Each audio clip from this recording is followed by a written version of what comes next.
السلام علیکم ورحمۃ اللہ۔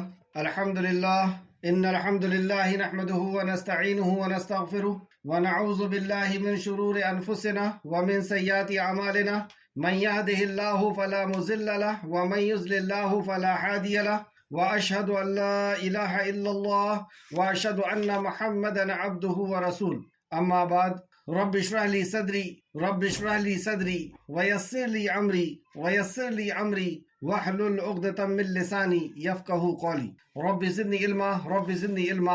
زدنی علما آمین یا رب العالمین۔ ہر قسم کی تعریف اور شکر اللہ رب العزت کے لیے لائق اور زیبا ہے، جو ساری کائنات کا ایک و تنہا خالق، مالک، مربی اور منتظم ہے۔ درود و سلام ہو انبیاء اکرام پر، خصوصاً نبی مکرم رحمت للعالمین امام الانبیاء محمد صلی اللہ علیہ وسلم پر اور آپ کے اہل بیت پر، صحابہ اکرام پر۔ معزز سامعین اکرام، آج انشاءاللہ تعالیٰ سورہ بقرہ کی آیت نمبر 198 سے کلاس رہے گی۔ اللہ رب العزت سے دعا ہے کہ اللہ رب العزت ہمیں صحیح معنوں میں قرآن مقدس کو سمجھنے، اس پہ غور و فکر کرنے اور اخلاص کے ساتھ عمل کرنے کی توفیق عطا فرمائے۔ لفظی ترجمہ نکال لیجئے۔ اعوذ باللہ من الشیطان الرجیم، اے اللہ ہم تیری پناہ میں آتے ہیں شیطان سے۔ اے اللہ تو ہمیں شیطان کے مکر و فریب سے بچا لے کہ وہ تیرے کلام سے ہمیں دور کر دے، تیرے دین سے ہمیں دور کر دے۔ بسم اللہ الرحمن الرحیم، اللہ کے نام سے جو رحمان اور رحیم ہے۔ اللہ کے نام سے اس عظیم کام کو ہم شروع کرتے ہیں۔ اے اللہ تو رحمان ہے اور بہت رحم کرنے والا ہے۔ لفظی ترجمہ، اعوذ باللہ من الشیطان الرجیم، بسم اللہ الرحمن الرحیم، لیسا نہیں ہے، علیکم تم پر، جناح کوئی گناہ، ان کے تبتغوا تم تلاش کرو، فضلا من ربکم فضل اپنے پروردگار کا، یعنی اللہ کا رزق تم تلاش کرو حج کے دوران میں، اس میں کوئی گناہ نہیں ہے، بشرطے کہ ارکان کی ادائیگی ہو۔ فَإِذَا پھر جب افدتم پلٹو تم، من عرفات عرفات سے، فَذْكُرُوا تو ذکر کرو، فَذْكُرُوا اللَّهَ تو تم ذکر کرو اللہ کا، عند پاس، مشعر الحرام مشعر حرام میں، یعنی مزدلفہ پر، وَذْكُرُوا اور ذکر کرو اس کا، کما جیسا کہ ہداکم اس نے رہنمائی کی تمہاری، جیسے احکام اللہ رب العزت نے نازل کیے، جیسی ہدایت فرمائی اس کے مطابق حج کے ارکان کو پورا کرو۔ وَإِن اور بے شک، کنتم تھے تم، من قبل ہی اس سے قبل، اس کے پہلے، لمن الضالین البتہ گمراہوں میں سے، ثم پھر، افیدو تم پلٹو، من حیث جہاں سے، افادا پلٹنی ہے، ناس لوگ جہاں سے لوگ پلٹتے ہیں وہاں سے لوگ پلٹو، واستغفر اللہ اور بخشش مانگو اللہ سے، ان اللہ بے شک اللہ، غفور الرحیم بہت بخشنے والا اور نہایت رحم فرمانے والا ہے۔ فَإِذَا پھر جب، قَضَيْتُم پورا کر چکو تم، مناسککم اپنے مناسک حج کو، فَاذْكُرُوا تو ذکر کرو، اللہ کا، جیسا کہ ذکر کرنا ہے تمہارا، آباءکم اپنے آبا و اجداد کا، او یا اشد زیادہ شدید ذکر کرنا، فمن الناس پس لوگوں میں سے کوئی ہے، من جو یقول کہتا ہے، ربنا اے ہمارے رب، آتنا دے ہمیں، فی دنیا میں، وما اور نہیں ہے، لہو اس کے لیے، آخرت میں، من خلاق کوئی حق، یعنی جو شخص صرف دنیا ہی اللہ رب العزت سے مانگتا ہے اور آخرت کا اسے کوئی تصور نہیں اور آخرت نہیں مانگتا، تو اس کے لیے آخرت میں کوئی حصہ نہیں ہے۔ وَمِنْهُمْ اور ان میں سے کوئی ہے، مَن یقول جو کہتا ہے، ربنا اے ہمارے رب، آتنا دے ہمیں، فی دنیا میں اور آخرت میں بھی، بھلائی اور عذاب سے بچا لے، عذاب یعنی نار کے عذاب سے، جہنم کے عذاب سے بچا لے۔ تو یہ شخص ہے جو دنیا اور آخرت دونوں مانگتا ہے۔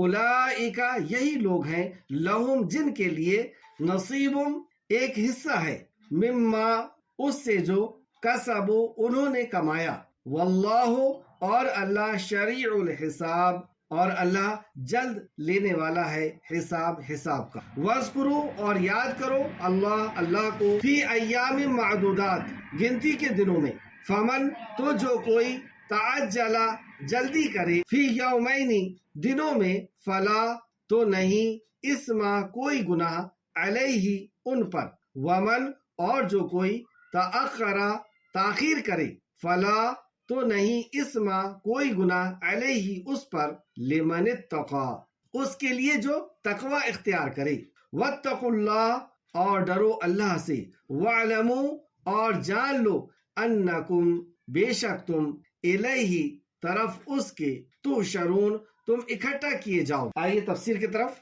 اعوذ باللہ من الشیطان الرجیم، تم پر کوئی گناہ نہیں کہ تم حج کے دوران میں اپنے رب کا فضل تلاش کرو۔ حج کے دوران میں اللہ کا فضل تلاش کرنا، حج کے دوران میں کاروبار کا کرنا، بزنس کا کرنا، اللہ کے رزق کا تلاش کرنا۔ تو جو شخص حج بھی کے ارکان بھی پورے کر رہے ہیں اور ساتھ میں کوئی تجارت بھی کر رہے ہیں، تو ان کے لیے یہ احکام، کیونکہ مشرکین مکہ یا جہالت کے دور میں اس کو عیب سمجھا جاتا تھا اور اس کو حج کے خلاف سمجھا جاتا تھا، تو اللہ سبحانہ وتعالیٰ نے اس تعلق سے فرمایا کہ تم پر کوئی گناہ نہیں کہ تم حج کے دوران میں اپنے رب کا فضل تلاش کرو۔ حضرت ابن عباس رضی اللہ عنہ سے روایت کیا ہے کہ لوگوں نے موسم حج میں تجارت کرنے کو گناہ سمجھا، تو اللہ تعالیٰ نے یہ آیت نازل فرمائی، تجارت یعنی بزنس کو، تو اللہ سبحانہ وتعالیٰ نے یہ آیت نازل فرمائی، اس کا تمہیں کچھ گناہ نہیں، یعنی حج کے دنوں میں مزید تجارت،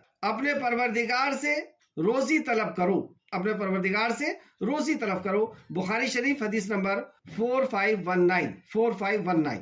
حضرت ابن عباس سے سوال کیا گیا، حضرت ابن عباس رضی اللہ عنہ سے سوال کیا گیا، پوچھا گیا کہ ہم کرائے کا کام کرتے ہیں تو کیا ہمارا حج ہو جائے گا؟ فرمایا، کیا تم طواف نہیں کرتے، عرفہ میں نہیں آتے، جمرات کو رمی نہیں کرتے اور اپنے سروں کو نہیں مڑاتے؟ ہم نے عرض کیا، کیوں نہیں؟ ابن عباس رضی اللہ عنہ نے فرمایا کہ نبی کریم صلی اللہ علیہ وسلم کی خدمت میں، نبی کریم صلی اللہ علیہ وسلم کی خدمت میں حاضر ہو کر ایک شخص نے آپ سے یہی سوال پوچھا تھا جو تم نے مجھ سے پوچھا ہے، تو آپ صلی اللہ علیہ وسلم نے اسے ابھی تک کوئی جواب نہیں دیا تھا کہ حضرت جبرائیل علیہ السلام یہ آیت کریمہ لے کر کے نازل، تو نبی کریم صلی اللہ علیہ وسلم نے اسے بلایا اور فرمایا، تم حاجی ہو۔ مسند احمد جلد نمبر 2 اور صفحہ نمبر 155۔ اس سے یہ پتہ چلا کہ حج کے دوران میں ارکان کو پورے کرتے ہوئے اگر کوئی اللہ کا رزق تلاش کرتا ہے، بزنس کرتا ہے، کوئی کام کرتا ہے، تو اس کو کرنے کی اجازت ہے۔ دوسرا یہ، حضرت ابن عمر رضی اللہ عنہ سے جب یہ سوال کیا گیا تو آپ نے ایک بہت قیمتی بات کہی کہ یہ سوال رسول اللہ صلی اللہ علیہ وسلم سے بھی کیا گیا تھا اور خاموش رہے، الا یہ یہاں تک کہ جبرائیل علیہ السلام نازل ہوئے اس آیت کو لے کر کے۔ اس سے ہی پتہ چلا کہ جب ہم سے کوئی سوال کرے تو ہمیں دیکھنا چاہیے کہ کیا یہ سوال نبی کریم صلی اللہ علیہ وسلم سے بھی کیا گیا ہے۔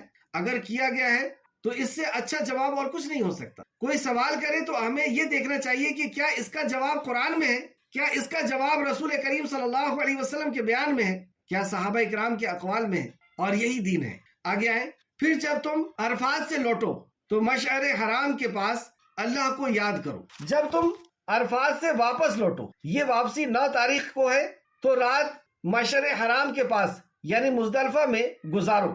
اس سے پتہ چلتا ہے کہ مزدلفہ کا قیام لازم ہے، واجب ہے، ضروری ہے۔ آگے فرمایا، اور تم اسے اس طرح یاد کرو جس طرح اس نے تمہیں ہدایت دی، یعنی اللہ رب العزت کو اس طرح یاد کرو جس طرح اس نے ہدایت دی، توفیق دی، سکھایا۔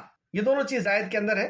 پہلے تو رہنمائی کی کہ حج کس طرح کرنا ہے، جیسے ابراہیم علیہ السلام نے دعا کی تھی کہ اللہ ہمیں عبادت کے طریقے سکھا دے، اور نبی کریم صلی اللہ علیہ وسلم اور ابراہیم علیہ السلام کو بھی اور نبی کریم صلی اللہ علیہ وسلم کو بھی حج کے ارکان بتائے گئے، کس وقت حاجی کہاں رہیں گی اور کون سے کلمات کی ادائیگی ہوگی، اور اس پورے سفر میں اللہ رب العزت کے ذکر اور تقوی کی تعلیم بار بار دی گئی۔ تو بہرحال اب یہاں پہ جب وہ پہنچے ہیں اللہ کی توفیق سے اور سکھائے ہوئے انداز کے مطابق، تو نماز کا یہاں پر اہتمام ہے، مغرب، عشاء، فجر کی اور فجر کی صبح روشنی کے پھیلنے تک ذکر کے طرف اشارہ کیا گیا، جو کہا گیا، اور تم اسے اسی طرح یاد کرو جس طرح اس نے تمہیں ہدایت دی ہے، اور یقیناً اسے اس سے پہلے تم گمراہی میں تھے، یقیناً اس سے پہلے تم گمراہی میں تھے، یعنی دور جہالت میں لوگوں نے عبادت کے اندر بھی کئی رسم و رواج کو جوڑ دیا تھا، بدعات کو جوڑ دیے تھے۔ حج بھی کر رہے ہیں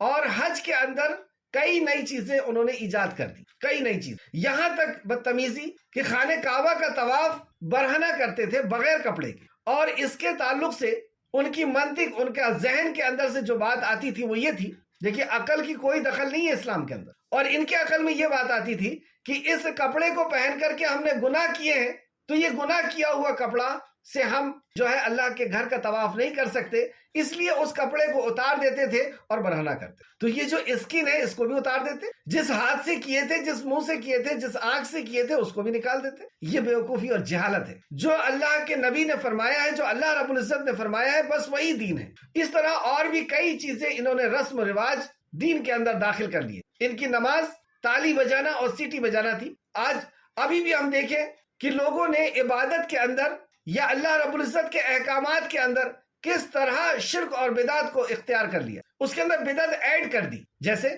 آپ دیکھیں وہ کہتے ہیں النکاح من سنتی، نکاح سنت ہے، باقاعدہ کارڈ میں چھپایا جاتا ہے کہ نکاح ہے اور پیغام دیا جا رہا ہے کہ یہ سنت ہے، لیکن اس سنت کے اندر بہت ساری رسموں کو اور فاحش تک کو اس میں ایڈ کر دیا گیا، گانا بجانا عورتوں کا وہاں پر جو ہے کیا کچھ نہیں ہوتا۔ تو اسی طرح مشرکین مکہ نے بھی جہالت کے دور میں خانہ کعبہ جو توحید کی بنیاد پہ رکھا گیا، وہیں پہ 360 بت رکھتی ہے، طواف کا انداز ان کا بدل گیا، نماز کا انداز بدل گیا، اور آج بھی اگر دیکھیں تو حج کرنے جانے سے لے کر کے لوٹنے تک کئی بدعات آپ کو نظر آئیں گی۔ کچھ لوگ تو خالق کائنات کے دربار میں جا رہے ہیں لیکن پہلے کہیں اور حاضری دے رہے ہیں، لوٹ کر کے بھی کہیں اور حاضری۔ تو جہاں پر ایک صحیح کام کر رہے ہیں، اللہ کے حکم کو پورا کر رہے ہیں، وہیں پر اس کے اندر شرک اور بدعت کو اختیار کر رہے ہیں اور اپنے عمل کو ضائع کر رہے ہیں۔ اللہ سبحانہ وتعالی نے فرمایا اطیعوا اللہ واطیعوا الرسول ولا تبطلوا اعمالکم، اللہ کی اطاعت کرو، اللہ کے نبی کی اطاعت کرو، اور اپنے عمل کو برباد مت کرو، باطل مت کرو، ضائع مت کرو۔ تو جس عمل کے اندر اب دیکھیں میت ہو رہی ہے، میت کے اندر بھی کئی چیزیں اس میں ایڈ کر دی۔ اللہ ہم سب کو محفوظ رکھے اور خالص دین پر، صحیح دین پر ہمیں عمل کرنے کی خالق ہمیں توفیق عطا فرمائے، آمین یا رب العالمین۔ اور یقیناً اس سے پہلے تم کھلی ہوئی گمراہی میں تھے، یعنی حج کے ارکان کے تعلق سے تم کھلی ہوئی گمراہی میں تھے، تو مسنون ارکان ہمیں ادا کرنا ہے اور مسنون ذکر، کیونکہ حج کے دوران میں بار بار دو بات کہی جا رہی ہے کہ تقوی اختیار کرو اور اللہ رب العزت کا ذکر۔ تو ذکر میں بھی ہمیں مسنون ذکر کرنے ہیں، اپنے اوپر زبردستی بوجھ نہیں لادنا ہے کہ اس کو اتنے ہزار بار پڑھو کمرے کے اندر اور کالے کپڑے پہن کر کے اور فلاں کونے میں بیٹھ کر کے اور 41 دن، جب اس کا حکم اللہ کے نبی صلی اللہ علیہ وسلم نے نہیں دیا، یہ کبھی دین نہیں بن سکتا۔ جو کام نبی کریم صلی اللہ علیہ وسلم نے کیا کرنے کا حکم دیا ہے، بس وہی دین ہے۔ مسنون اذکار جو اللہ کے نبی صلی اللہ علیہ وسلم سے ثابت ہے، اذکار اللہ ہمیں کرنے کی توفیق عطا فرمائے۔ آیت نمبر 199 199، پھر جہاں سے سب لوگ لوٹے وہیں سے تم بھی لوٹو۔ یہ قریش حرم سے باہر ہی نہ نکلتے، اور بھی کئی رسمیں ان کے پاس تھی کہ ہم تو حرم کے رہنے والے ہیں، مکہ کے رہنے والے ہیں، تو ہمارے لیے یہ فضیلت یہ ہے۔ امام بخاری رحمۃ اللہ علیہ نے حضرت عائشہ رضی اللہ عنہ سے روایت کیا ہے کہ قریش اور ان کے ہم مذہب مزدلفہ میں وقوف کیا کرتے تھے، اور جبکہ دیگر تمام عرب عرفات ہی میں وقوف کیا کرتے، تمام عرب عرفات ہی میں وقوف کیا کرتے۔ جب اسلام آیا تو اللہ تعالیٰ نے اپنے نبی صلی اللہ علیہ وسلم کو حکم دیا کہ آپ بھی عرفات جائیں اور وہاں وقوف کریں، پھر وہاں سے واپس آئیں۔ ارشاد باری تعالیٰ، پھر جہاں سے اور لوگ واپس ہوں وہیں سے تم بھی واپس ہو، کہ یہی معنی ہے۔ صحیح بخاری شریف حدیث نمبر 4520 پھر جہاں سے سب لوگ لوٹے وہیں سے تم بھی لوٹو اور اللہ سے بخشش مانگو، بے شک اللہ بہت بخشنے والا نہایت رحم فرمانے۔ یہاں پر بھی بخشش مانگنے کا اللہ رب العزت نے تقوی، بخشش اور ذکر، تو اللہ رب العزت سے بخشش مانگو، اللہ بہت بخشنے والا اور نہایت رحم کرنے والا۔ یعنی ایک طرف ہر قسم کے گناہوں سے اپنے آپ کو روک لو، ہر قسم کے گناہ، اور سفر کے اندر کیونکہ مشقت ہوتی ہے تو چڑچڑا پن بھی آتا ہے، تکلیف کی وجہ سے جو پریشانی اور چڑچڑا پن آ رہا ہے اس سے بھی اپنے آپ کو کنٹرول کر کے رکھنا ہے۔ سفر میں اکثر ایسا ہوتا ہے، سفر میں کسی کو ہم بھلائی پہنچا سکتے ہیں، جیسے کوئی ضعیف کھڑے ہوئے ہیں اور ہم بیٹھے ہیں تو انہیں بٹھا دیں، ہم کھڑے ہو جائیں، کسی کو پانی دے سکتے ہیں، کسی کو کھانے کے لیے کوئی چیز دے سکتے ہیں، کوئی ضعیف ہے اس کے ہاتھ کو پکڑ کر کے ہم چل سکتے ہیں۔ تو اس دوران جہاں پہ ہمیں گناہوں سے رکنا ہے اور جو بھی نیکی کے ذرائع ہمارے پاس آ رہے ہیں اس کو ہمیں سمیٹنا ہے، اور ساتھ میں اللہ رب العزت سے اپنے گناہوں کی توبہ کرنا ہے، اپنے گناہوں کو یاد کرتے رہنا ہے پورے سفر کے دوران، اور ایک ایک گناہ کو یاد کر کے اللہ رب العزت کی بارگاہ میں اس کے توبہ اور استغفار کرنا ہے، خوب اللہ رب العزت کا ذکر کرنا ہے اور اللہ رب العزت سے دنیا اور آخرت مانگنی ہے۔ یہی تعلیم پورے حج کے دوران میں دی جا رہی ہے۔ اور بے شک یہاں پہ فرمایا اللہ رب العزت نے، اور اللہ سے بخشش مانگو، بے شک اللہ بہت بخشنے والا اور بہت رحم فرمانے والا، بے شک۔ پھر جب تم اپنے حج کے ارکان پورے کر چکو تو اللہ کو اس طرح یاد کرو جس طرح تم اپنے باپ دادا کو یاد کیا کرتے، بلکہ اس سے بھی بڑھ کر اللہ کو یاد کرو۔ مشرکین مکہ یا جہالت کے دور میں یہ لوگ حج کے ارکان کے پورا کرنے کے بعد بیٹھ جاتے، اور جب آپس میں یہ لوگ بیٹھ جاتے تو تذکرہ کیا کرتے تھے اپنے باپ دادا کہ ہمارے باپ نے یوں کیا اور ہمارے دادا نے ایسا کیا، اور ان کی تعریفیں بیان کرنا، ہر قبیلہ اپنے بزرگوں کی تعریفیں بیان کرنا۔ تو یہ دور جہالت میں گفتگو کے پسندیدہ ٹاپک کیا ہوا کرتے تھے؟ دور جہالت میں پسندیدہ ٹاپک کیا ہوا کرتے تھے؟ ہم بھی اپنا جائزہ لیں کہ ہمارے گفتگو کے کیا ٹاپک ہوا کرتے۔ جب ہم 4 لوگ بیٹھتے ہیں، دوست احباب یا رشتہ دار، تو ہمارے کیا ٹاپک ہوا کرتے؟ تو جو دور جہالت میں یہ اپنے باپ دادا کا اور بھی دوسری چیزیں ذکر کیا کرتے تھے، کیونکہ انہیں پتہ نہیں تھا کہ زندگی کا مقصد کیا ہے، تو گفتگو کے ٹاپک بھی اسی انداز میں ہوا کرتے۔ جب انہیں پتہ چلا تو ان کے گفتگو کا انداز بدل گیا، یہ جان گئے کہ ہم اب نیکی کر کے یا حج کے ارکان کو پورا کر کے یہاں پر اب اکٹھا ہوئے ہیں، ہمیں اور زیادہ اللہ رب العزت کو یاد کرنا، اپنے گناہوں کی توبہ کرنا ہے، اپنے گناہوں سے رک جانے کا عہد کرنا ہے۔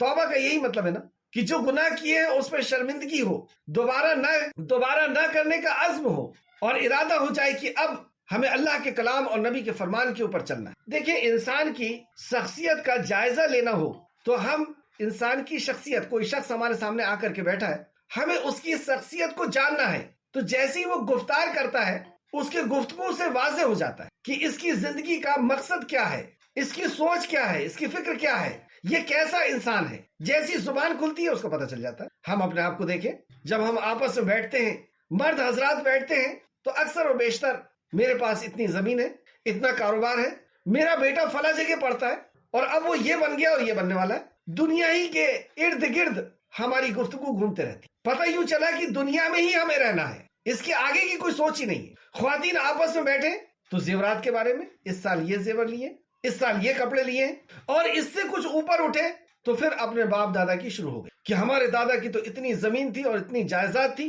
اور ہم تو یہ ہیں، اور ہم تو یہ تھے، اور یہ تو فلاں ہے، یہ جو سامنے دکھ رہے ہیں یہ تو ایسے لوگ تھے اور اب ایسے ہو گئے۔ پوری گفتگو کا مدار، پوری گفتگو اسی کے ارد گرد، دنیا کے ارد گرد گھومتے رہے۔ تو جو واقعی دین والے ہیں، مومن ہیں، وہ ہماری زبان کھلتے ہی سمجھ جاتے ہیں کہ یہ دنیا دار ہے، یہ دیندار، یہ حزب اللہ کی جماعت کا شخص ہے یا شیطان کی جماعت۔ اللہ ہم سب کو محفوظ رکھے۔ اللہ سبحانہ وتعالیٰ نے سکھایا کہ تم اللہ رب العزت کو خوب یاد کرو۔ کیسے؟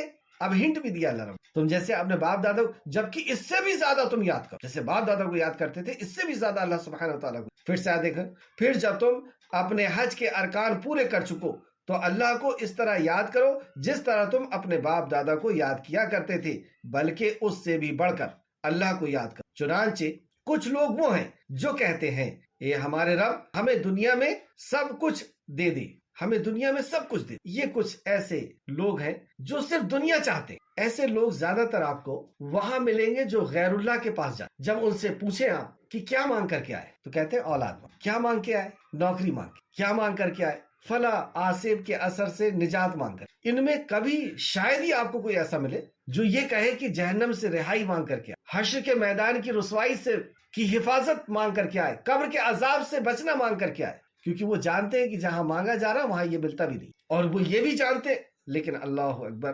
اور کچھ لوگ ایسے بھی ہیں جو اللہ رب العزت سے بھی صرف دنیا مانگتے، آخرت کی انہیں کوئی فکر نہیں، آخرت کا ان کے پاس کوئی تصور نہیں، آخرت کی حقیقت کو گویا کہ وہ جانتے ہی نہیں۔ تو ایسے شخص کے لیے جو آخرت سے غافل ہے اور آخرت سے غافل ہو کر کے زندگی جی رہا ہے، اللہ سبحانہ تعالیٰ نے اس کے تعلق سے فرمایا کہ چنانچہ کچھ لوگ وہ ہیں جو کہتے ہیں، اے ہمارے رب، ہمیں دنیا میں سب کچھ دے دے۔ ایسے شخص کے لیے آخرت میں کوئی حصہ، دنیا تو مل جائے گی لیکن ایسے شخص کے لیے آخرت میں کوئی حصہ۔ یہ تو ہوئے ایسے لوگ بھی آپ نے دیکھا ہوگا، اور ہم اپنی بھی دعاؤں کا جائزہ۔ اور کچھ ایسے بھی ہوتے ہیں جو صرف آخرت مانگتے ہیں اور یوں کہتے ہیں کہ ہمیں دنیا نہیں چاہیے۔ یا دنیا کی ہمیں کوئی ضرورت، یا دنیا جتنی لکھی ہے مل جائے گی، یہ بھی بیوقوف۔ جیسے صرف دنیا مانگنا بیوقوفی ہے، اسی طریقے سے صرف آخرت مانگنا بھی بیوقوف۔ ارے دنیا پھر کس سے مانگیں گے ہم؟ کون دینے والا ہے دنیا؟ دنیا کی پریشانیوں کو کون دور کرنے والا ہے؟ دنیا کی ضرورتوں کو کون پورا کرنے والا ہے؟ وہ بھی اللہ سبحانہ وتعالیٰ ہے۔ تو دنیا اور آخرت دونوں ہم اللہ سبحانہ وتعالیٰ سے مانگیں، یہ ہے عقل مندی۔ جیسے اللہ سبحانہ وتعالیٰ نے آگے فرمایا وَمِنْهُمْ مَنْ يَقُولُ، اور ان میں سے کچھ ایسے بھی ہیں جو کہتے ہیں رَبَّنَا آتنا فی الدنیا حسنۃ وفی الآخرۃ حسنۃ وقنا عذاب النار، اے ہمارے پروردگار، اے ہمارے رب، ہمیں اچھا دیکھیں انبیاء علیہ السلام کی دعا رب کے وسیلے سے ہوتی ہے زیادہ تر کیا میں نے تو اکثر و بیشتر قرآن کی جو دعائیں دیکھا ہوں وہ رب سے شروع ہوتی ہے، رب ارحمہما کما ربیانی صغیرا، رب زدنی علما، رب اوزعنی ان اشکر نعمت، اور بھی جو دعائیں آپ دیکھیں رب کے وسیلے۔ اور واقعی رب کا جاننا ہمارے لیے بہت ضروری، اور یہی سوال سب سے پہلے قبر میں بھی ہوگا، من ربو کا۔ اللہ رب العزت نے عالم ارواح میں بھی ہم سے یہی سوال کیا تھا کہ تمہارا رب کون ہے، کیا الستو بربکم، کیا میں تمہارا رب نہیں؟ اور سورہ ملک میں فرمایا کہ جس نے اپنے رب کا انکار کیا اس کے لیے جہنم۔ تو رب کے وسیلے سے دعا مانگ رہے ہیں، کیونکہ وہ جان رہے ہیں کہ رب یعنی وہ خالق ہے، اور وہ خالق ہی نہیں، وہ محافظ بھی ہے اور ضرورتوں کا پورا کرنے والا بھی۔ اسی نے ہماری حفاظت بھی کیا، پیدا کر کے چھوڑ نہیں دیا، اور ضرورتوں کو بھی پوری کر، وہ مالک بھی ہے، مدبر بھی۔ تو رب بنا، اے ہمارے رب، جب ہم رب کہیں تو دل کی گہرائی سے ہمارے زبان سے ادا ہونا چاہیے کہ ہم نے کہا رب تو ہمارا پیدا کرنے والا ہے، ضرورت پوری کرنے والا، حفاظت کرنے والا، تو مالک ہے، اللہ تو مدبر ہے ہمارا، تیرے حکم کے ایک ایک لمحہ ہم محتاج ہیں، تیرے رحم و کرم کے ایک ایک لمحہ ہم محتاج ہیں۔ ربنا آتنا فی الدنیا حسنۃ، اے اللہ ہمیں دنیا عطا فرما، جیسے آپ فرمائے اے ہمارے رب ہمیں دنیا بھی کی بھلائیاں دے اور آخرت بھی کی بھی بھلائیاں دے، اور ہمیں آگ کے عذاب سے بچا۔ یہاں ایک سوال پیدا ہوتا ہے کہ ربنا آتنا، تو دنیا کی ساری نعمتیں آ گئی کہ اللہ ہمیں دنیا کی بھلائیاں عطا فرما، تو دنیا کی بھلائیوں میں لائف پارٹنر، رزق، عزت، نعمتیں، برائیوں سے بچنا، ساری دنیا کے اندر جتنی بھی خوبیاں ہیں وہ سب، تو کیسی جامع دعا۔ اب ہمیں جو بھی چاہیے دنیا کا اس کو ہم ذہن میں رکھیں، ربنا آتنا فی الدنیا، اس کے اندر وہ شامل ہے۔ اور پھر ہم نے کہا کہ اللہ ہمیں آخرت کی بھی بھلائی دے دے، تو آخرت کی بھلائی میں جنت مل گئی، آخرت کی بھلائی میں جنت ہے، حشر کے میدان میں اللہ رب العزت کا سایہ ہے۔ پھر یہ کیوں کہا گیا کہ جہنم کے عذاب سے بچا لیں؟ یہ سوال، اس تعلق سے ایک حدیث دیکھتے ہیں۔ امام احمد رحمۃ اللہ علیہ نے حضرت انس رضی اللہ عنہ سے روایت کیا ہے کہ رسول اللہ صلی اللہ علیہ وسلم نے ایک مسلمان کی عیادت فرمائی، یعنی وہ جب بیمار تھے تو ان کو دیکھنے کے لیے نبی کریم صلی اللہ علیہ وسلم نے تشریف لے، جو پرندے کے ننھے بچے کی طرح ہو گیا تھا، یعنی وہ ہڈی کا جیسا پرندے کا بچہ ہوتا ہے تو اس کا ہڈی نظر آتی، یہ بالکل کمزور، تو وہ مریض ایسا ہو گیا، بالکل لانگر کے جیسا ہڈی اس کی نظر آ رہی تھی پرندے کے بچے کی طرح۔ تو کہا رسول اللہ صلی اللہ علیہ وسلم نے اس سے پوچھا کہ کیا تم اللہ سے کوئی دعا یا سوال کیا کرتے تھے؟ اس نے جواب دیا ہاں، میں یہ دعا کیا کرتا تھا، اے اللہ تو نے مجھے جو آخرت میں سزا دینی ہے وہ دنیا میں ہی دی۔ یہ سن کر رسول اللہ صلی اللہ علیہ وسلم نے فرمایا سبحان اللہ، تمہیں اس کی طاقت اور وسعت کہاں ہے؟ مطلب جو آخرت میں اللہ رب العزت جو سزا دے گا وہ دنیا میں مانگنا کتنی بڑی بیوقوف، تو تمہیں دنیا میں اس کی برداشت کی طاقت کہاں ہے؟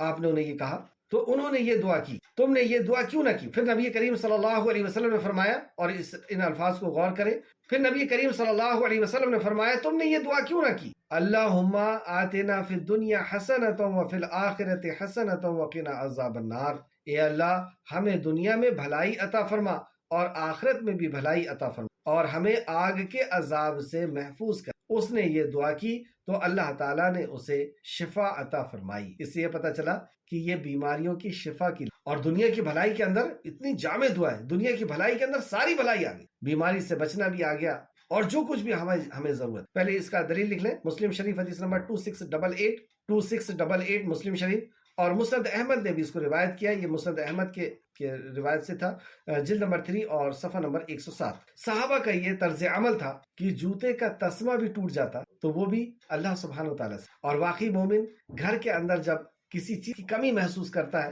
تو فوراً اللہ رب العزت سے دعا کر، اپنی زندگی کے اندر کسی بھی کمی کو محسوس کرتا ہے اللہ رب العزت اور مانگتا ہے، ویسی اسے سکون پہلی فرصت میں پہلے سکون حاصل ہوتا ہے، پھر اللہ رب العزت وہ نعمت سے بھی اسے نوازتا ہے، کیونکہ نعمت کا دینے والا سوائے اللہ رب العزت کے اور کوئی نہیں۔ تو اس دعا کو اللہم ربنا آتنا فی الدنیا، اس طرح بھی روایت ہے، اور جیسے بخاری نے بھی روایت کیا، بخاری شریف حدیث نمبر 200، اسی آیت کی تفسیر میں امام بخاری نے 4522 میں اس حدیث کو لے کر کے آئے، 4522، جس میں اللہم ربنا سے سٹارٹ ہوا ہے۔ اور یہ جو میں نے آپ کو مسلم شریف کی حدیث بتایا، اس میں اللہم آتنا فی الدنیا، یہاں صرف اللہم سے شروع۔ تو اللہ رب العزت یہ دعا ہمیں کرنے کی توفیق عطا فرمائے انہی لوگوں کے لیے تو جو ایسی دعا اللہ رب العزت سے مانگتے ہیں، یعنی دنیا بھی اور آخرت بھی صرف اور صرف اللہ سبحانہ و تعالیٰ سے مانگتے ہیں، ان کے تعلق سے اللہ نے فرمایا انہی لوگوں کے لیے ان کی کمائی کا حصہ ہے اور اللہ جلد حساب لینے والا۔ انہی لوگوں کے لیے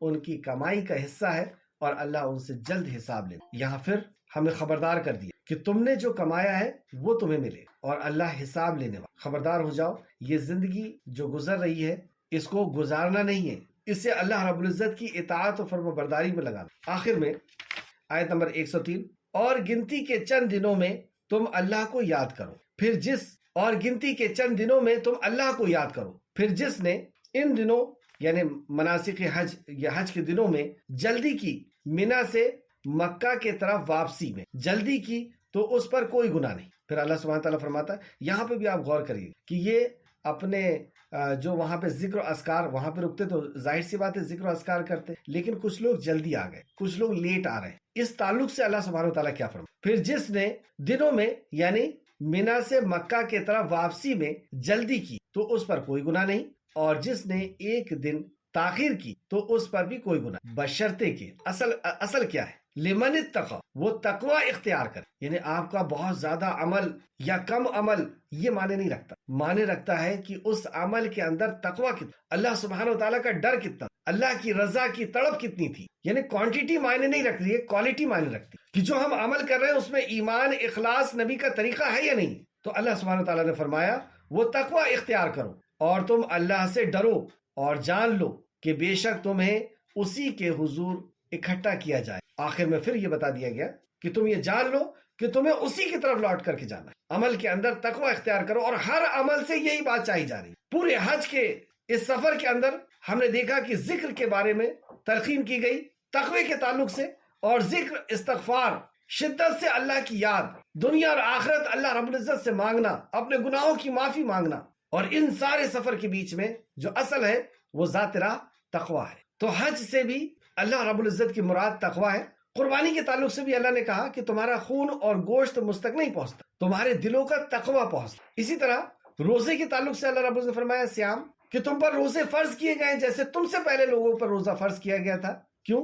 تاکہ تم متقی بن جاؤ، لعلکم تتقون۔ نماز اللہ سبحانہ تعالیٰ نے فرمایا کہ یہ فاحش اور بری چیزوں سے روکتی ہے، تنہا عن الفحشاء والمنکر والبغی، وہ بھی تقوی ہے۔ تو اصل جو میسج ہے، اصل جو فکر کی بات ہے وہ یہ ہے کہ ہماری زندگی کے اندر تقوی آئے۔ صرف علم کی تلاش نہیں کہ علم آ جائے اور ہم بحث کریں، یا علم آ جائے اور ہم علم والے کہلائیں، علماء میں ہمارا شمار ہو جائے، علم آ جائے اور ہم عزت والوں میں ہو جائیں، یہ سب دنیا کی چاہت ہے۔ اصل جو چیز ہے کہ علم کے ساتھ ہمارا اس کے اوپر عمل کرنا آ جائے، ہماری زندگی اس طرح سے گزرنے لگے۔ تو یہاں تک ہم نے حج کے تعلق سے ارکان اور حج کے تعلق سے ہم نے پڑھا۔ چند چیزیں پوائنٹ کی شکل میں آپ نوٹ کریں حج کے تعلق سے، حج اور عمرہ کے تعلق سے۔ نمبر 1، عمرہ گناہوں کا کفارہ ہے، اور حج مبرور کا بدلہ صرف جنت ہے۔ حضرت ابو ہریرہ رضی اللہ عنہ سے روایت ہے کہ رسول اللہ صلی اللہ علیہ وسلم نے فرمایا، ایک عمرہ دوسرا عمرہ تک دونوں کے درمیان گناہوں کا کفارہ ہے۔ تو یہاں سے گناہ سے مراد صغیرہ گناہ ہے، جو بھی اس طرح کی فضائل والی حدیثیں ملتی ہیں گناہوں کا مٹنا، تو یہ صغیرہ گناہ، چھوٹے گناہ، اور بڑے گناہوں کے لیے ہمیں ان گناہوں کو یاد کر کے شرمندہ ہو کر کے اس سے معافی مانگنی ہے اور گناہوں کو دوبارہ نہ کرنے کا عزم کرنا ہے۔ تو ایک عمرہ دوسرے عمرہ تک دونوں کے درمیان کے گناہوں کا کفارہ ہے حج مبرور، یعنی جس میں کسی قسم کا گناہ کا ارتکاب نہ کیا گیا۔ حج مبرور کسے کہتے ہیں؟ جس میں کسی قسم کے گناہ کا ارتکاب نہ کیا گیا، کا بدلہ جنت کے علاوہ اور کچھ۔ نبی کریم صلی اللہ علیہ وسلم نے فرمایا کہ جس نے ایسا حج کیا کہ جس کے اندر کوئی گناہ نہیں کیا اس نے، تو اس کا بدلہ سوائے جنت کے اور کچھ۔ تو ایسا حج کرے کہ جس کے اندر ریاکاری نہ ہو، یہ تو شرک ہے، شرک کی ملاوٹ ہو جائے گی، چھوٹا شرک، اور جس پیسے سے کریں وہ حلال ہو، حلال کمائی ہو، اور پھر ارکان کو اس طرح ادا کریں جس طرح رسول اللہ صلی اللہ علیہ وسلم نے حکم دیا، گناہوں سے بچتے ہوئے، اور نیکی کے ذرائع کو سمیٹتے ہوئے, نیکی کے ہر چیز کو سمیٹتے ہوئے اور گناہ سے بچتے ہوئے حج کوئی کرتا ہے تو اس کا بدلہ سوائے جنت کے اور کچھ. بخاری شریف حدیث نمبر 1773. اللہ ہم سب حج کی توفیق عطا فرمائے. اے اللہ تو اپنے گھر کی زیارت کے لیے بلا لے. بخاری شریف حدیث نمبر 1773 اور مسلم شریف حدیث. اس تعلق سے ایک اور حدیث دیکھتے ہیں. حضرت ابن مسعود رضی اللہ عنہ سے مروی ہے کہ رسول اللہ صلی اللہ علیہ وسلم نے فرمایا حج مبرور کا ثواب صرف جنت ہے. رسول اللہ نے فرمایا حج مبرور کا ثواب صرف جنت. صحیح سلسلۃ الصحیح حدیث نمبر 1189. دوسرا پوائنٹ, جہاد فی سبیل اللہ کے بعد افضل عمل حج مبرور ہے. حضرت ابو ہریرہ رضی اللہ عنہ سے مروی ہے رسول اللہ صلی اللہ علیہ وسلم سے دریافت کیا. ابو ہریرہ سے مروی ہے کہ رسول اللہ صلی اللہ علیہ وسلم سے دریافت کیا گیا کہ کون سا عمل افضل ہے. آپ صلی اللہ علیہ وسلم نے فرمایا اللہ اور اس کے رسول کے ساتھ ایمان لانا, یعنی اللہ کی وحدانیت کو قبول کرنا اور رسالت کو قبول کرنا. اللہ اور اس کے رسول کے ساتھ ایمان لانا, اللہ کی وحدانیت کے ساتھ اور رسول کی رسالت. دریافت کیا گیا کہ پھر کون سا عمل افضل ہے, پھر پوچھا گیا کہ اس کے بعد کون سا عمل افضل ہے. آپ نے فرمایا پھر جہاد فی سبیل, اللہ کے دین کو قائم اور دائم رکھنے کے لیے, اللہ کے دین کی حفاظت کے لیے, اللہ کے کلمے کو بلند کرنے کے لیے جہاد. دریافت کیا گیا کہ پھر کون سا عمل افضل ہے. آپ صلی اللہ علیہ وسلم نے فرمایا پھر حج مبرور, وہ حج جس کے اندر کوئی گناہ نہ ہو. اسے امام بخاری نے روایت کیا بخاری شریف میں. بخاری شریف حدیث نمبر 1519. تیسرا پوائنٹ, حج کرنے والا گناہوں سے اس طرح پاک ہو جاتا ہے جیسے نو مولود بچہ, جیسے ماں کے شکم سے اس دنیا میں آیا ہوا بچہ گناہوں سے پاک ہوتا ہے, ویسے وہ شخص پاک ہو جاتا ہے. حضرت ابو ہریرہ رضی اللہ عنہ سے مروی ہے رسول اللہ صلی اللہ علیہ وسلم نے فرمایا جس نے حج کیا اور اس میں نہ عورتوں کے قریب گیا اور نہ ہی کوئی فشق و فجور کا کام کیا تو وہ اپنے گناہوں سے پاک صاف ہو کر اس دن کے طرح لوٹے گا جس دن اس کی ماں نے اسے جنم, یعنی جب وہ گھر میں لوٹتا ہے تو ایسا پاک صاف ہو کر کے لوٹتا ہے جیسے کہ بچہ اس دنیا کے اندر تشریف. یہ بھی امام بخاری نے روایت کیا بخاری شریف حدیث نمبر 1521. حج و عمرہ میں فقر اور گناہوں کا خاتمہ ہو جاتا. حضرت ابن مسعود رضی اللہ عنہ سے مروی ہے رسول اللہ صلی اللہ علیہ وسلم نے فرمایا پے در پہ حج و عمرہ کرتے رہو, بلا شبہ حج و عمرہ کرنا گناہوں کو اس طرح دور کر دیتا ہے جیسے بھٹی لوہے سونے اور چاندی کے میل کچیل کو دور کر دے. آپ دیکھتے ہیں بھٹی میں جب لوہے کو یا سونے اور چاندی کو ڈالا جاتا ہے تو اس میں سے جو ڈسٹ ہوتا ہے وہ سارا کی سارا باہر ہو جاتا ہے. اس طریقے سے حج اور عمرہ گناہوں کو دھو دیتے. اسے صحیح سلسلۃ الصحیح حدیث نمبر 1185 میں علامہ البانی نے نقل. حج گزشتہ تمام گناہوں کو مٹا دے. حضرت عمرو بن عاص رضی اللہ عنہ بیان کرتے ہیں میں نبی کریم صلی اللہ علیہ وسلم کی خدمت میں حاضر ہوا اور میں نے عرض کیا اپنا ہاتھ آگے بڑھائیے تاکہ میں آپ سے بیعت کروں. اب دیکھیں انداز صحابی کے آنے کا کہ اپنا ہاتھ آگے بڑھائیے تاکہ میں آپ سے بیعت کروں. بیعت کرنا یعنی عہد کرنا توحید کی, رسالت کی اور پھر دوسرے گناہوں کی, تو کہ تاکہ میں آپ سے بیعت کروں, اسلام قبول کروں. چنانچہ آپ نے اپنا دایاں ہاتھ آگے بڑھایا تو میں نے اپنا ہاتھ پیچھے. صحابی کہتے ہیں جیسے رسول اللہ نے آگے بڑھایا میں نے اپنا ہاتھ پیچھے. آپ صلی اللہ علیہ وسلم نے دریافت کیا کہ اے عمرو کیا بات ہے.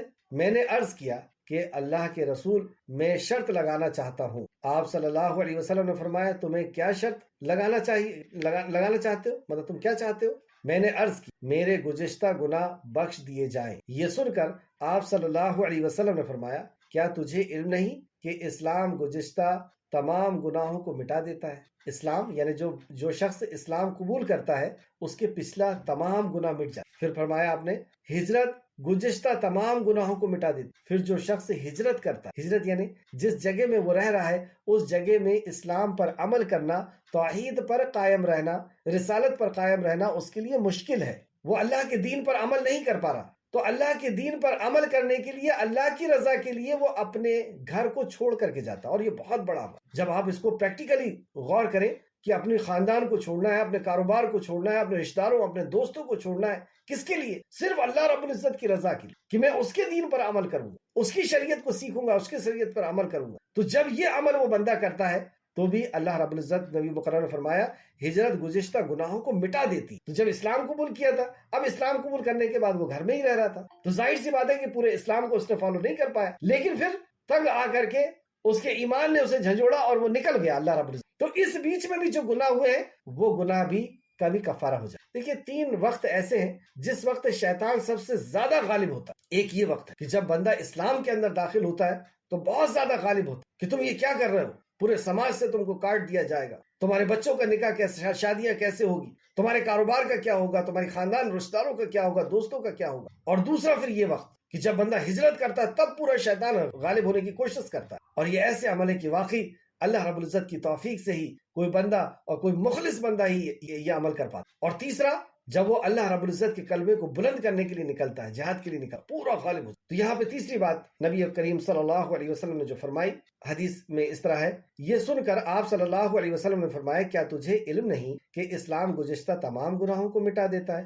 ہجرت گزشتہ تمام گناہوں کو مٹا دیتی ہے, اور حج گزشتہ تمام گناہوں کو مٹا دیتا ہے. حج بھی, حج مبرور بھی جو ہے تمام گناہوں کو مٹا دیتا ہے. اسے امام مسلم نے روایت کیا, مسلم شریف حدیث نمبر 221 اور بھی دوسری کتابوں کے اندر یہ ہے حدیث. تو یہاں پر تمام گناہوں کا مات ہے, یہاں پہ الگ الگ نہیں کیا گیا کبیرہ گناہ اور صغیرہ گناہ. اور وہ جو حدیث ہمیں بتاتی ہے کہ ایسا ہو جاتا ہے جیسے ماں کے پیٹ سے نکلا ہوا بچہ, تو گویا کہ کبیرہ اور صغیرہ گناہ سب سے یہ نکلا. اللہ رب العزت ہم سب کو توفیق عطا فرمائے. حج, اس کے آگے کا پوائنٹ لکھیں, حج و عمرہ کرنے والے کی دعائیں قبول کی جاتی. حضرت ابن عمر رضی اللہ عنہ سے روایت ہے کہ نبی کریم صلی اللہ علیہ وسلم نے فرمایا اللہ کی راہ میں جہاد کرنے والا, حاجی اور عمرہ کرنے والا اللہ تعالیٰ کے مہمان ہیں. سبحان اللہ, یہ لوگ اللہ رب العزت کے مہمان ہیں. اللہ تعالیٰ نے انہیں بلایا تو انہوں نے اس کی دعوت کو قبول کی. اللہ نے انہیں بلایا, کیا مطلب, اللہ رب العزت نے فرض کیا اور انہیں دولت سے نوازا, صحت سے نوازا, اللہ نے بلایا تو انہوں نے اس دعوت کو قبول کیا, انہوں نے لبیک کہا. یعنی عمل کرنے کی ہمیں اختیار دیا گیا, ہم چاہیں تو نیک عمل کریں, چاہیں تو نہ کریں, یہ عمل کی آزادی ہم کو دی گئی اور اسی کا بدلہ جنت ہے. تو اللہ رب العزت نے بلایا ہے, اللہ نے فرض کر دیا ہے. ایک اور حدیث کہ جو استطاعت رکھتا ہے اور اس نے حج نہیں کیا, مطلب اس کے اوپر حج فرض ہو گیا تھا اور اس نے حج نہیں کیا, تو وہ اس طرح مرا گویا کہ وہ یہودی مرا یا نصرانی مرا. یہ ارکان اسلام میں سے ایک رکن ہے, فرض ہے یہ ہمارے اوپر. اگر ذات راہ ہے, جانے آنے کا اتنے رقم ہے اور صحت ہے تو فرض ہے یہ کرنا ہوگا. اور دوسری طرف پھر اس کے اس طرح فضائل بتائے اور نہیں کرنے کی اتنی سخت وعید بھی. تو یہاں پر نبی کریم صلی اللہ علیہ وسلم نے فرمایا اللہ نے دعوت دی اور انہوں نے قبول کیا, اور پھر انہوں نے اللہ تعالیٰ سے مانگا تو اس نے انہیں عطا کر دی. انہوں نے اللہ سے مانگا تو اللہ سبحانہ وتعالیٰ نے انہیں عطا کر دیا. یہ صحیح ترغیب و ترغیب, صحیح ترغیب و ترغیب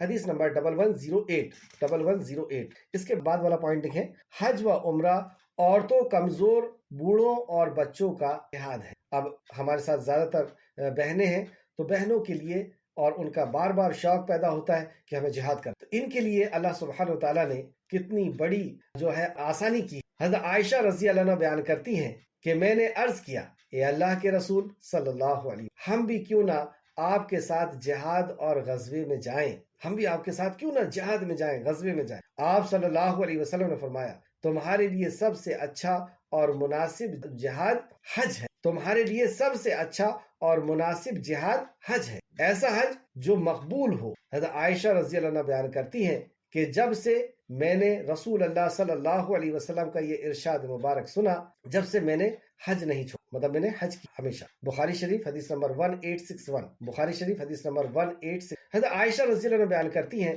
کہ میں نے عرض کیا اے اللہ کے رسول کیا عورتوں پر جہاد فرض ہے؟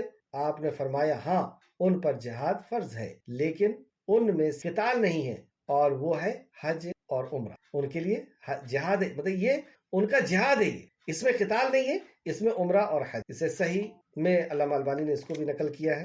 رمضان میں عمرہ کا ثواب حج کے برابر. اسے بخاری نے روایت کیا ہے کہ جب رمضان آئے گا, نبی کریم صلی اللہ علیہ وسلم نے فرمایا جب رمضان آئے گا تو عمرہ کر لینا, کیونکہ رمضان میں عمرہ حج کے برابر ہو جاتا. یہ بھی بخاری شریف حدیث نمبر 1863. اور بھی بہت سی اس کے اندر فضیلت ہے, لیکن ایک وعید بھی سخت کہ یہ ہمارے اوپر فرض ہے, اور اگر اس کی ادائیگی نہیں ہوئی تو یہ رکن ہے, اسلام کے 5 رکن میں سے ایک رکن ہے, جس کے تعلق سے میں نے بیچ میں بھی حدیث آپ کو بتائی تھی. یہ بخاری شریف کی حدیث نمبر 8 ہے. اسلام کی بنیاد 5 چیزوں پر رکھی گئی ہے، مطلب بیس 5 چیزوں پر رکھا گیا ہے۔ یہ شہادت دینا کہ اللہ کے علاوہ کوئی معبود برحق نہیں، اور نماز پڑھنا، روزہ رکھنا، حج کرنا، زکوٰۃ دینا۔ یہ بخاری شریف کہتی ہے، مسلم نے بھی اس کو روایت کیا، حدیث نمبر 16۔ ہر صاحب استطاعت پر حج فرض ہے۔ اس کی دلیل سورہ آل عمران آیت نمبر 97۔